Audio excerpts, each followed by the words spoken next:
Hello દોસ્તો, આજે આપણે આજના વિડીયોમાં જે છે એ 2015નું જે પેપર છે જે છે એનું જે છે ફૂલ પેપર સોલ્યુશન છે એ મુખ્ય સેવિકાનું આપણે કરવાના છીએ. તો સીધી એનું આ પેપર હતું. અને દોસ્તો આમાં જે પ્રશ્નો પૂછાયા છે તમે ખાસ જોજો, જેથી કરીને તમને ખ્યાલ આવે કે હવે પછીની એક્ઝામમાં છે એ કેવા પ્રકારના પ્રશ્નો છે એ મુખ્ય સેવિકાનો જે સિલેબસ છે એ પ્રમાણે પૂછાઈ શકે. તો શરૂઆત કરીએ. ધીસ ઇઝ એન એપલ, ખાલી જગ્યા એપલ ઇઝ રેડ. તો જવાબ આવશે the. There are many students in the class today. પછી ત્યાર પછીનો પ્રશ્ન છે ખાલી જગ્યા આઈ ટેક યોર બુક. તો કે may I take your book.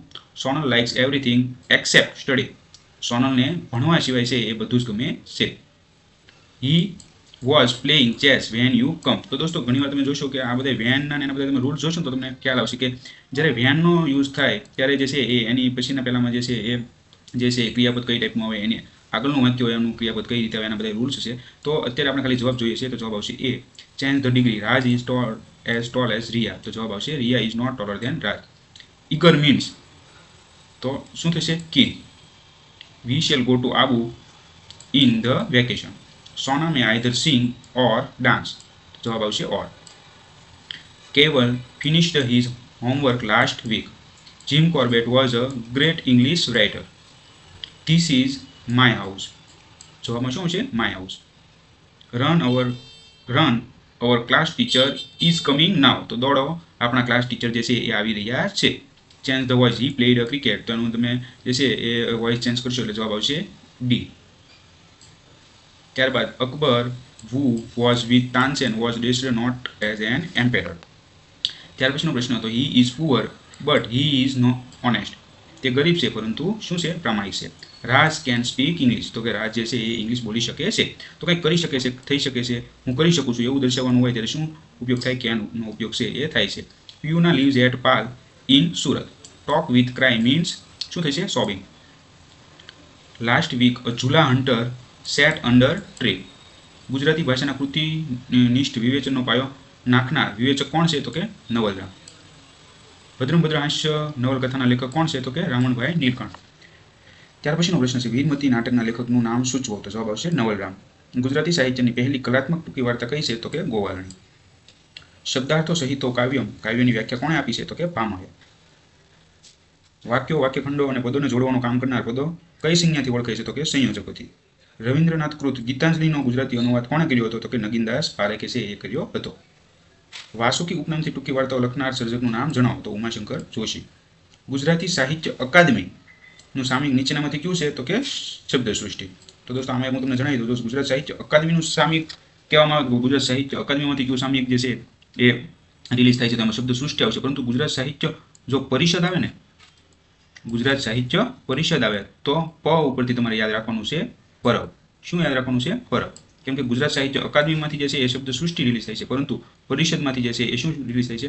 પરબ જે છે એ સામયિક જે છે એ રિલીઝ કરવામાં આવે છે. દર્શકની કઈ કૃતિને ભારતીય જ્ઞાનપીઠનો મૂર્તિદેવી પુરસ્કાર એનાયત થયો છે? જ્યાં તો પિતા જાણી જાણી. ગોરમાને પાંચે આંગળીએ પૂજા ગીતના કવિનું નામ જણાવો. તો રમેશ પારે. ભાંગરો વાટવો તો શું થયું? આનો મતલબ રૂઢિપ્રયોગનો સૂકી વાતની છે એ શું કરવી? ખુલ્લી કરવી. જે વાત નક્કી કરવી હોય સૂકી રાખવાની છે, અને જો તમે રિલીઝ કરી નાખો તો એનો મતલબ છે કે એને શું કર્યું? ભાંગરો વાટી નાખ્યો. શબ્દ સમૂહ માટે એક શબ્દ આપો જેનું કોમાર ખંડિત નથી થયું તેવી. તો એને શું કહેવાય? અક્ષત યોની. છંદ ઓળખાવો. મને બોલાવે ઓ ગિરિવર્તના મૌન શિખરો. તો શું આવશે? શિખરીણી. સંધિ છોડો ઉચ્છ્વાસ. તો જે છે એ સંધિ છોડશો તો એનું શું થશે? ઉદ પ્લસ શ્વાસ. અલંકાર ઓળખાવો. અખાડામાં જવાના મેં ઘણીવાર અખાડા કર્યા. તો એ કયો આવશે? યમક આવશે. સમાસનો પ્રકાર સૂચવો. ત્રિશૂળ પાણી. તો એ કયો પ્રકારનો સમાસ છે? બહુવ્રીહી. વિરુદ્ધાર્થી શબ્દ જણાવો. વિસ્તૃત. તો શું થશે? સંક્ષિપ્ત. નીચેના શબ્દ પૈકીની સાચી જોડણી જણાવો. તો માર્ગદર્શિકા જે છે એ શબ્દની સાચી જોડણી છે એ અહીંયા લખેલી છે. એ સિવાય જે બધી લખેલી છે એ કેવી છે? ખોટી છે.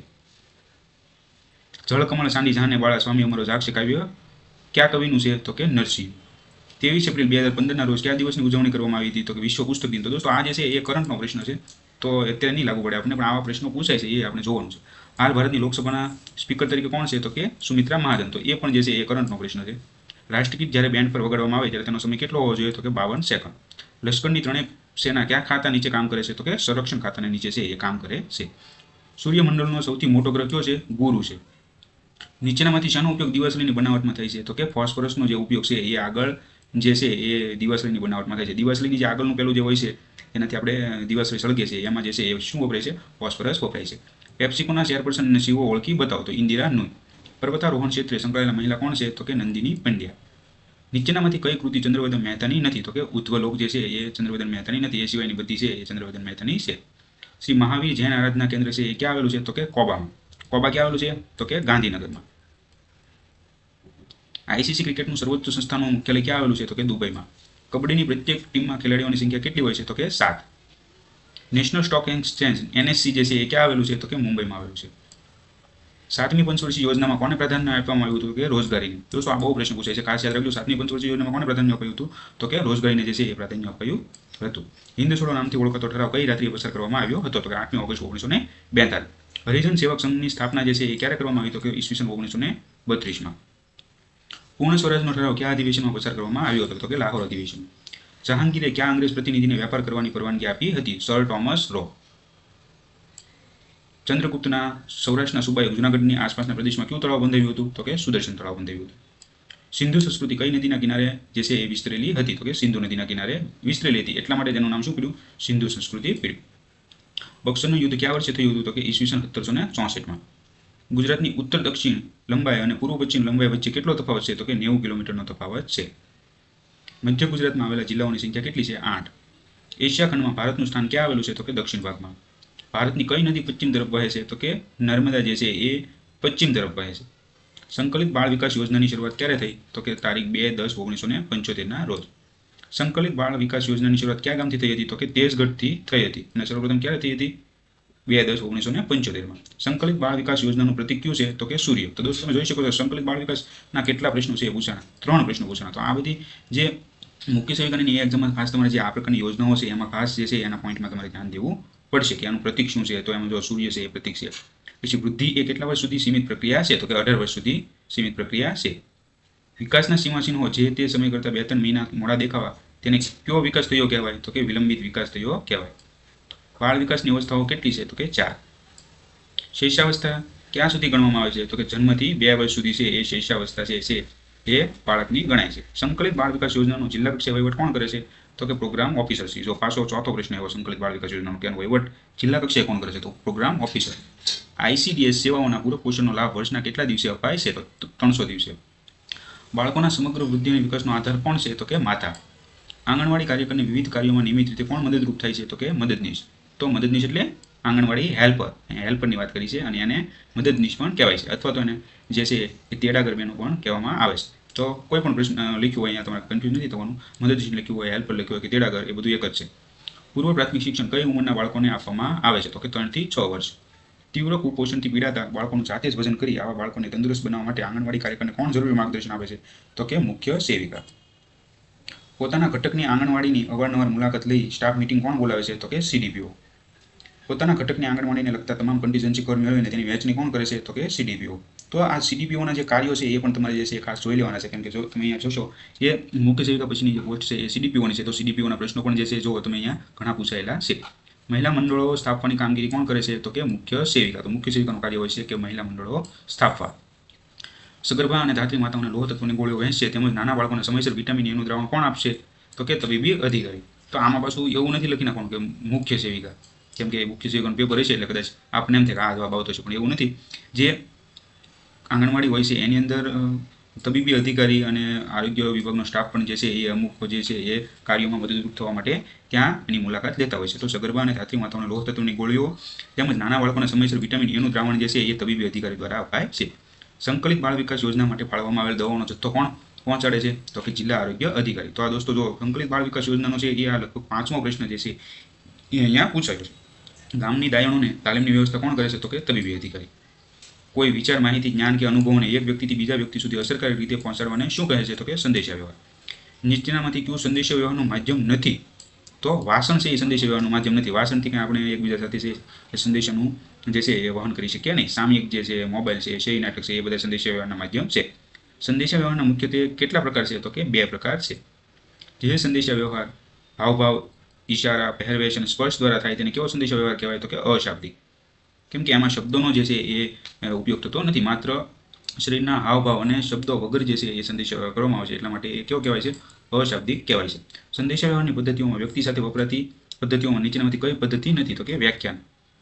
સમુદાયના કેટલા પ્રકાર છે? તો કે 3 પ્રકાર છે. એવો વિસ્તાર કે જ્યાં ઘણા બધા કુટુંબ વસ્તી એક સાથે રહેતા હોય અને પોતાની રોજબરોજની જીવન જરૂરિયાતની પૂરી કરવા માટે એકબીજા પર આધારિત હોય, જે બંને માટે લાભદાયી હોય, તેને શું કહેવાય? તો કે સમુદાય.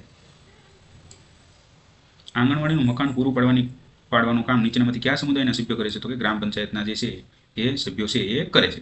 સામુદાયિક ભાગીદારી મેળવવાની પ્રત્યક્ષ પદ્ધતિઓમાં નીચેનામાંથી કઈ નથી? તો કે લેખિત માધ્યમો. ગૃહ મુલાકાત દરમિયાન અગ્રિમતાના ઘરોમાં ગ્રોથ ચાર્ટમાં લાલ કલરમાં આવતા બાળકોના ઘરની મુલાકાત દર અઠવાડિયે કેટલી વાર કરવી જરૂરી છે? તો કે 1 વાર. જનની સુરક્ષા યોજના અંતર્ગત લાભાર્થી મહિલાને પ્રસૂતિ દીઠ કેટલા રૂપિયા મળે છે? તો કે 700 રૂપિયા મળે છે. જનની સુરક્ષા યોજના અંતર્ગત લાભાર્થી મહિલાને સિઝેરિયન કરવામાં આવે તો કેટલા રૂપિયા મળે છે? 1500. તો દોસ્તો જોઈ અમુક જે સ્ત્રીઓ, પછી ધાત્રી માતા, પછી જે આંગણવાડીની અંદર જે યોજનાઓ હોય છે એની ટૂંકમાં આપણે ઇન્ફોર્મેશન રાખવી ખાસ જરૂરી છે. તમે જોશો કે જનની સુરક્ષા યોજના હેઠળ જે છે અહીંયા ઘણા પ્રશ્નો પૂછાયા છે. રાજ્ય સરકારે બાળક અને માતાના કુપોષણની સમસ્યાને નાથવા કઈ યોજના શરૂ કરી છે? તો કે મિશન બલમ સુકમ. અને ગુજરાત રાજ્યના 9 જિલ્લાઓમાં કઈ યોજના અમલમાં છે? તો કે સબલા યોજના. દોસ્તો આ બધી યોજનાઓ વિશે વાત છે. તો ખાસ તમે જો અમારી ચેનલને હજી સુધી સબસ્ક્રાઇબ ન કરી હોય તો તમને ખાસ વિનંતી છે કે ચેનલને સબસ્ક્રાઇબ કરો, તમારા મિત્રો સાથે શેર કરો, જેથી કરીને એ પણ એનો લાભ મેળવી શકે. એ પછીનો પ્રશ્ન જોઈએ, અન્નપ્રાશન દિવસનું આયોજન ક્યારે કરવામાં આવે છે? તો દર માસના ચોથા શુક્રવારે. તો દોસ્તો આમાં ઘણીવાર કદાચ મને કન્ફ્યુઝન લાગે છે, કેમ કે ગુજરાતમાં જે છે એ અન્નપ્રાશન દિવસનું આયોજન છે એ શુક્રવારે કદાચ નથી થતું, પરંતુ કદાચ એમાં ફેરફાર પણ હોઈ શકે. પણ આન્સર કીમાં જે છે એ આ જવાબ છે. સબલા યોજનાનો ઉદ્દેશ શું છે? તો કે 11 થી 18 વર્ષની તમામ કિશોરીઓનું સશક્તિકરણ. તો દોસ્તો આ તો આખું મુખ્ય સેવિકાનું જે 2015નું જે છે એ પેપર. આઈ હોપ કે તમને વિડીયો છે એ ગમ્યો હશે અને આમની અંદરથી જે તમને ઘણું પરીક્ષાલક્ષી શીખવા મળ્યું છે. ખૂબ ખૂબ આભાર.